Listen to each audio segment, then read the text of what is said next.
देखिए एक भक्त और भगवान का बताए कि एक छोटा बच्चा होता है, तो एक रमेश नाम का व्यक्ति होता है।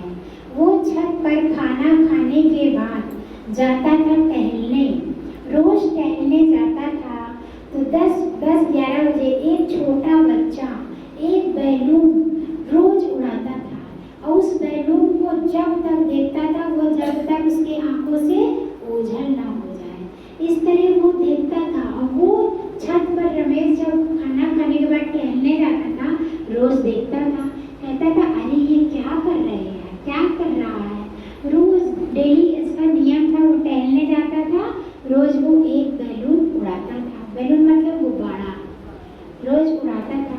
एक दिन थोड़ा देर हो गया, तो रमेश जब देर से गया, कॉल पर बात करने लगा, उसको समय नहीं था। जब देर से गया तो देखा कि वो बालक दिखा नहीं, और जब बालक दिखा नहीं तो वो सोचने लगा कि अरे वो उड़ाता है, उड़ाया होगा जरूर बैलून। तो कैसे बैलून को वो देखने लगा। जब देखने लगा तो उसके छत पे ही एक गुब्बारा टंकी में फंसा था। तो वो सोचा कि लाओ निकाल कर उड़ा दे, उसका बैलून उड़ जाए। वो बालक नहीं दिखा क्योंकि उसमें देर हो गया था उसको आने में।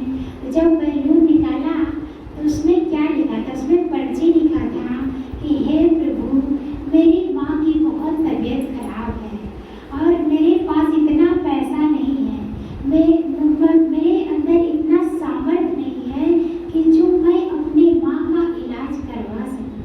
हे प्रभु, आप ही मदद कर सकते हो मेरी, आप ही मेरी माँ की जीवन की रक्षा कर सकते हो। और जब वो देखा तो सोचा कि अरे इतना छोटा बालक इतनी बड़ी बातें का। तब वो क्या किया, सुबह उसको रात भर नींद नहीं आई और उसको देखकर उसकी आंखों में आंसू आ गया। रात भर वो रमेश सो नहीं पाया। फिर सुबह ढूंढते उसके घर गया, बोला बेटा तुम जो बैलून में पर्ची लगाए हो, इसको तुमको किसने सिखाया। बोला कि एक भिखारी बाबा बैठते हैं, भिक्षा मांगते हैं, उन्होंने मुझको ये बताया कि परमात्मा तुम्हारी मदद करेगा। एक दिन वो बैठे थे, भूखे थे, बहुत निराशा था, बहुत व्याकुल थे, तो उन्होंने परमात्मा से गुहार लगाया कि हे प्रभु, मैं 3 दिन से भूखा हूँ। जो बूढ़ा भिखारी